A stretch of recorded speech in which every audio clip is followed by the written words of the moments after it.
Hello again. For today's Steam Backlog game, I'm taking a look at Bloop Reloaded. Looking at Steam, I purchased this game in December of 2015 and have never played it. A quick glance at the Steam store page says this is a casual physics puzzle game. The first thing I want to ask myself is, do I think I'll like it? Puzzle games aren't my favorite, as they typically go for more difficulty navigating the puzzles instead of creating creative puzzles. An example of a physics game that does it well is Portal. So here are my thoughts while playing the game. This game immediately looks like a mobile phone game. There's big buttons, lots of bright solid colors, and repetitious music. Now I'm willing to overlook that if the gameplay is fun, because that's what matters the most.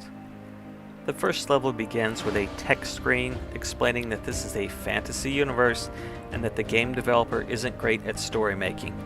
I respect this move. I would much rather get to the gameplay than to have to watch or read some contrived story that attempts to link together each level. The first level begins and it says press any key.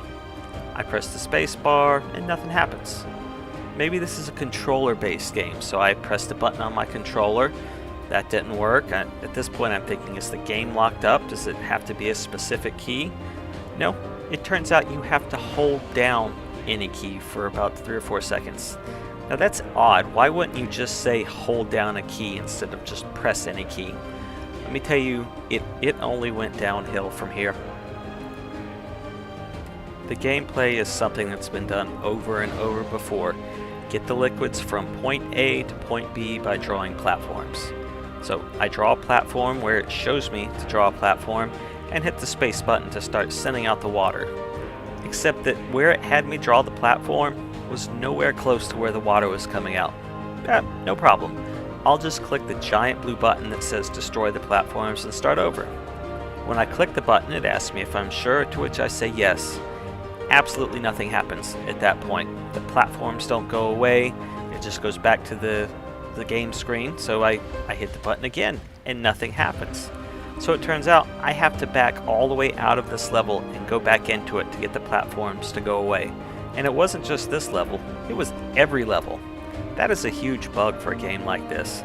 I thought about going to the Steam forum to see if I was doing something wrong, but then I decided against it. If the game can't communicate how to erase platforms better than that, that's a problem with the game. That's not my problem. Moving on to later levels, another type of liquid is introduced that is much thicker than water. To move the liquid to the appropriate container, I have to use a force move. The force move supposedly depletes as you use it and is recharged by clicking orbs that randomly appear and float around. The problem is there's nothing that shows you how much force is left, and the force move itself is very floaty. Sometimes it attracts all the liquid near it, but other times the liquid just kind of sits there. Moving too fast with a force causes some of the liquid to fall off and splash away. In later levels, falling off means the liquid gets mixed with another type of liquid and you have to start the process over again. Those orbs that fly around randomly to recharge the force, well, you better hope one doesn't randomly pop up in your path when you're trying to move around liquids, because it'll cause you to drop some of it. Did I like this game? No, it was horrible. The gameplay idea has already been done before, and anything interesting that the game tried to add was ruined by buggy gameplay. What would I pay for the game today? Today I would pay exactly nothing for this game. I'm embarrassed for my computer that it was ever installed on it.